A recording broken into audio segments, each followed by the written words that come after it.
Welcome to Community Conversations. I'm Doug Cowell. In this episode, I sit down with Al Mosier of the Reading Symphony Orchestra as he talks about his musical group. And later on, we hear from Julie Higgins, the Executive Director of the Reading North Reading Chamber of Commerce. This is Community Conversations.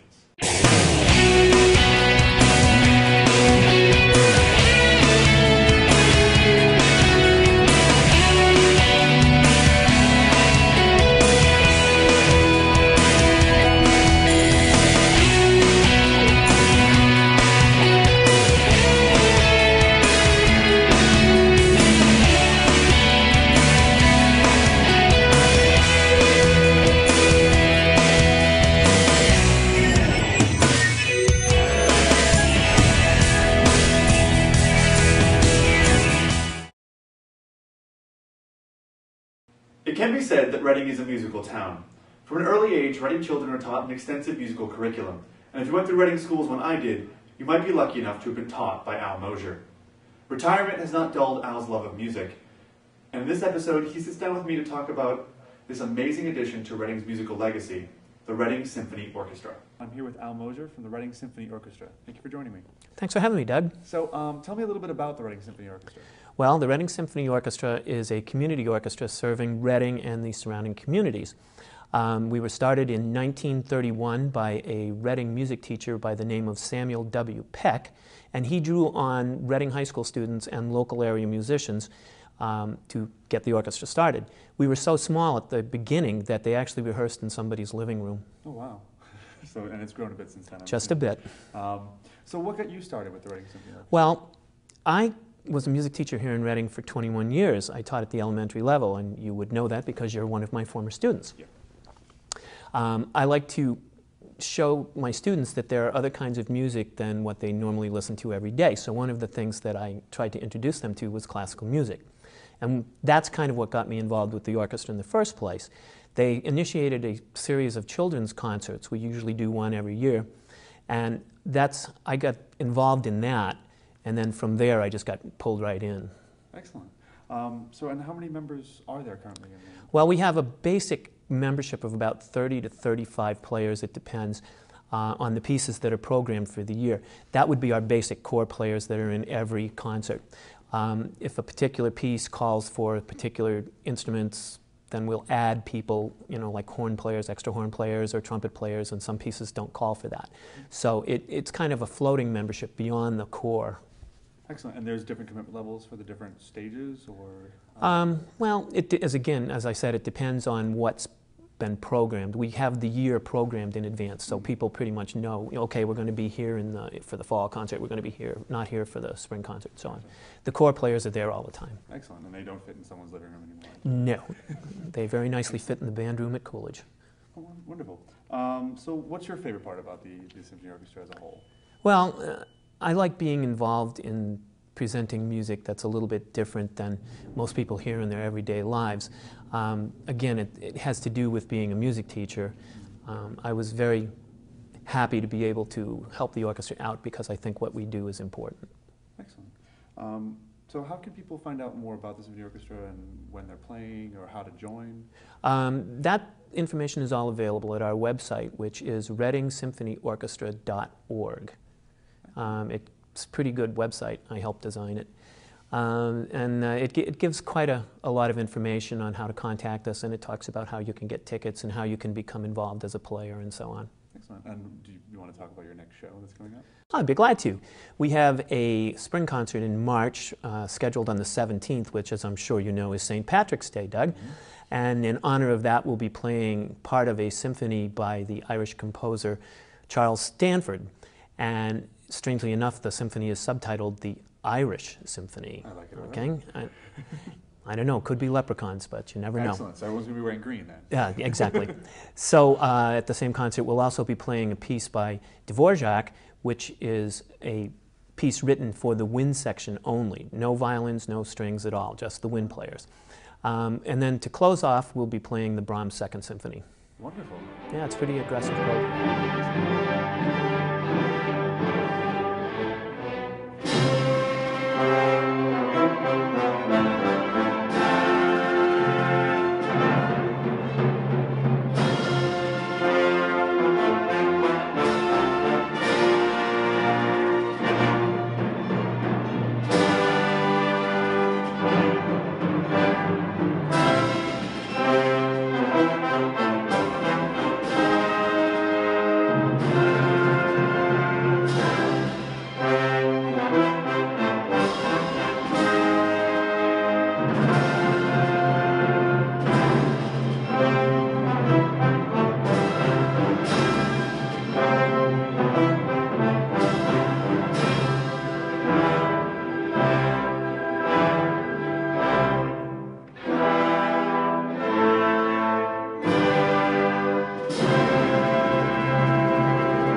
What are some of the overall highlights in the year?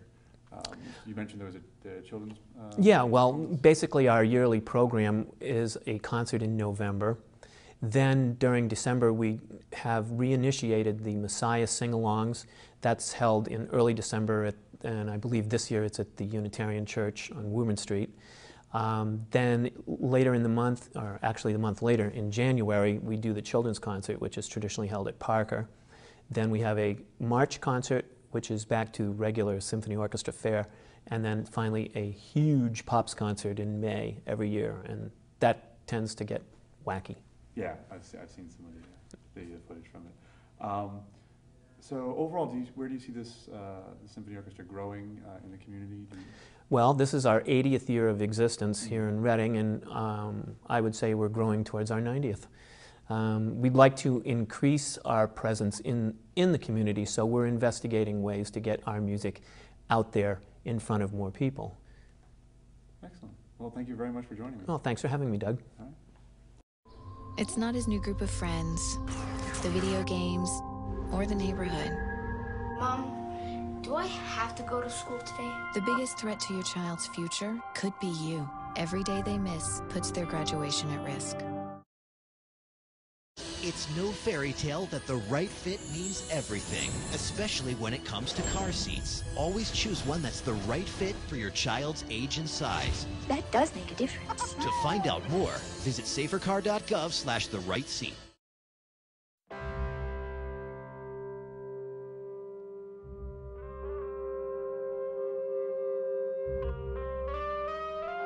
$7,000 high school students drop out every school day. That's a line of desks, more than 4 miles long. We can keep students in school. Visit boostup.org and take the first step.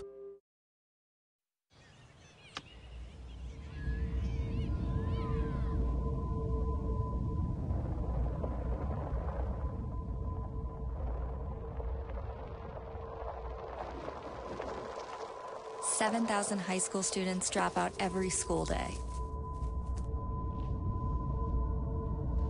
Let's catch them before it's too late. To start helping students in your community, visit boostup.org. Shopping in the Reading area is more vibrant today than ever, and that's thanks to some amazing entrepreneurs and a flourishing and robust Chamber of Commerce. Here to talk about the North Reading Chamber of Commerce is the Executive Director, Julie Higgins.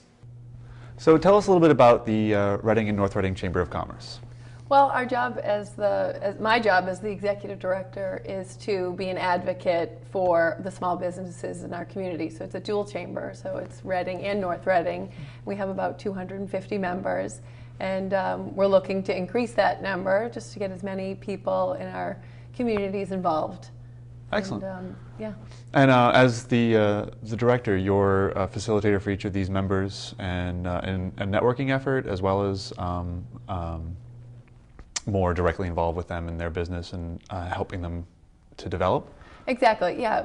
We try to get them to get to know each other so that we can kind of learn from each other. I am the executive director, but I have an 18-member board which is comprised of men and women throughout Reading and North Reading that are business owners. And we really just try to learn from each other and try to just determine what's important at the time. We work with the government, the selectmen in both towns to learn what the issues are that are coming that will affect the small businesses. We make sure that it's really our job to help communicate those issues so that people understand what could affect their business to thrive in the area. But also we do things like have membership meetings where we help people understand how to effectively communicate on Facebook or Twitter. Or next month I have somebody coming in who will give some information on how to increase your sales in the given economy. So. Awesome. A lot of tips and tricks kind of thing. Yeah. Very cool. And so that sounds like a pretty intense full-time job. It is. It definitely is a full-time job. I'm lucky enough that I get to work from a home office. So it gives me the flexibility to be a full-time mom as well. I have 3 young kids.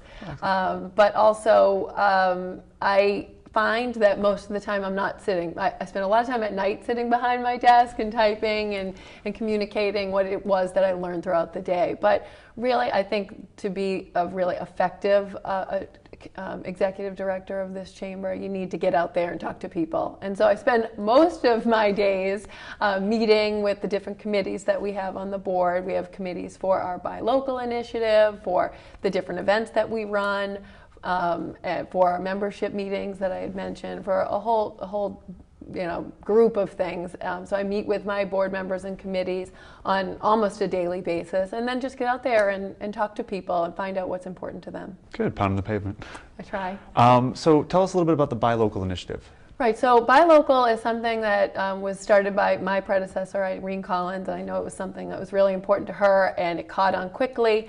The idea is to remind people that it's important to spend your money locally. When we go to the big box stores, most of the time the money does not go back into your community, but if you spend your money within the town, it goes back to things that are important to us, whether it be our schools or other businesses or things like the chamber. And the chamber is a nonprofit, and everything that we do, the money that we raise, goes back to our community and to the businesses. So we have this Buy Local initiative, and what we do is raise awareness that it's important to spend your money locally, and then about 3 or 4 times a year we have Buy Local weekends where our businesses offer special deals to shop in their businesses. So we have one coming up the weekend after Thanksgiving, so it's November 23rd through the 25th. And in that case, instead of the money going towards to the consumer, what we're doing this time is a percentage of everything purchased is going to be given to the Holiday Lights Festival that the Chamber of Commerce sponsors. So it really does go back into the community, and I think if people are spending their money, they'll see that when those lights get flicked on in the center of town, they can feel good that they help to raise money for that. That's fantastic. Now, is there a specific listing of businesses for the Buy Local initiative, or is it any local business? Any local business that chooses to participate. So what we do is we have a committee and we reach out to our members and we say, hey, we're going to have a Buy Local weekend. Would you like to participate? Typically in the past we've said, what would you like to offer, whether it's 10% off or free appetizer or whatever it might be. And like I said, this time that we're going to ask them to, at their discretion, choose the percentage that they'll kick back to the Holiday Lights Festivals in both towns. Because both Reading and North Reading have a Holiday Lights Festival the Sunday after Thanksgiving. And so whether you're spending your Buy Local money in Reading or North Reading, the money will be distributed to the festival in that area. That's fantastic. Yeah. So besides the tree lighting ceremony, are there other events coming up that you'd like to talk about? We have a very busy fall. So like I mentioned, next week we have a membership meeting where on the 25th of October where our members get together and they'll have a presentation on social media. And that's just a free event that the Chamber sponsors for its members to keep networking opportunities, but also just to keep everyone up to date on what's happening in the business world, so that you can get on there and be present in social media, which is important, as we know. But we also have a cash mob that's coming up. So a couple months ago, we had a cash mob in Reading at the Chocolate Truffle, where the goal is to drive traffic to a particular business on a particular day. And it was sponsored by the Chamber. It's no money to us. It's just a marketing thing that I do, and again, drives traffic to one business. And Erin at the Chocolate Truffle reported that she tripled her sales on that day. So why wouldn't we do it again, right? And it brings awareness. I think the money is important, absolutely, and to drive business to the area, but also I know so many people walked through the door of the Chocolate Truffle and said, oh, I've never been in here. And this was the reason I came. And if that means one extra customer, one new customer, then that's an important thing. And that's really is the role of the Chamber. Definitely. And you do this through social media? Excellent. Yep, so you follow us on our Facebook page, which is Reading and Reading Chamber of Commerce.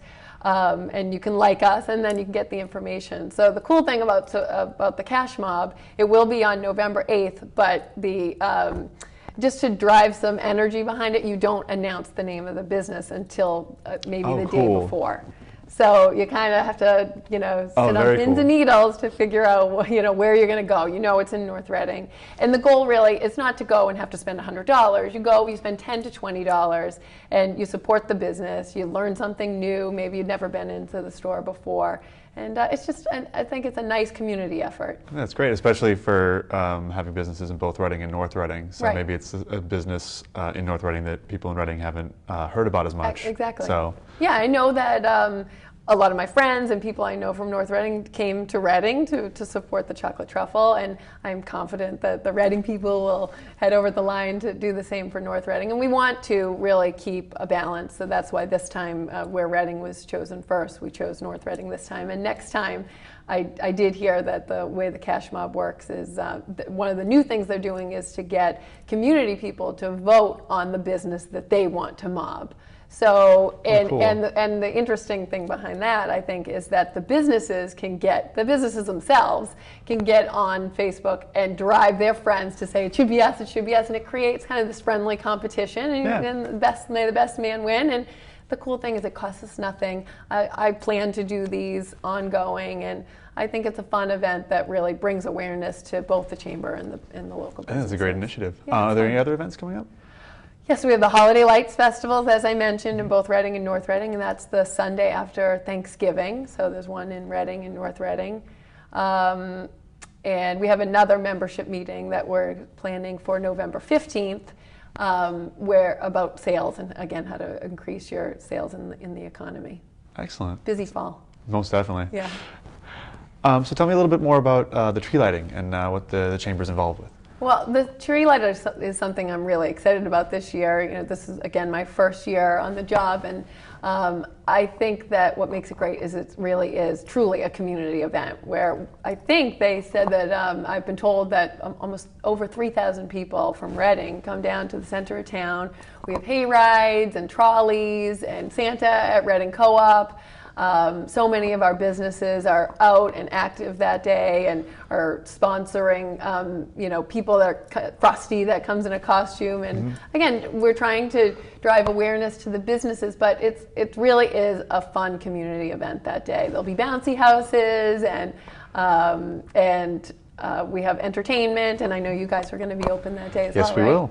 Yep, we have the Colonial Chorus players singing Christmas carols. That's great, and I know that we have National Honor Society from Reading, and some of their kids come down and volunteer their time, which is something that we really appreciate. And we work very closely with the police, fire department, DPW, who, without their help, absolutely we could not get this done, because they help us with the street closings and all of those things that are necessary to work together to make it a really fun, safe community event. Definitely. I know growing up in Reading, that was a big thing for me as a kid, coming to the tree lighting, and it really was a very community-focused event, which I thought was great. This is the 21st year. Wow. I can't believe that. And one of the things I should mention is that we will be highlighting the fact that the following Thursday, November 29th, is the 10th year of Shop the Block. And Shop the Block is another just great Reading initiative that a group of women it's a committee run by a group of women. It's not the Chamber, but we do work on that committee. And there's red bows on the businesses that are taking part from I think it's from 5 to 9 on November 29th. People are invited to come out and shop in the local areas, in the local businesses that are participating. And it's another just fun way of bringing awareness to our businesses and having fun. And I think it gets people to remember that you don't have to go to the mall to get everything that you need, because we have so much here. Definitely. I avoid the mall like the plague on the entire holiday season. Like my family, we like to go to small shops. So around here, they're just like small local areas because it's just so much more inviting, and it's so much easier, and it doesn't give you a headache. Right, absolutely. I know that's I think for me, that's been the biggest reward of this job, is getting to know the business owners. And I used to go to the mall more often, I will admit, but I don't think I've been to the mall once since I've had this job, and I feel comfortable about that. It's not because I'm doing with less. I am finding everything I need right here in town, and I'm building relationships with people, and I know that these business owners are not most of them are not very wealthy people. They are giving their whole life to their business that they have. They want to see it thrive, and they're working hard. And if we can, if I can support them by going there, it does make a difference. And that's what I try to just remind people to support your local community. Definitely. I think that's a fantastic initiative. This has been Community Conversations on RCTV. I'm Doug Cowell. Thanks for joining us.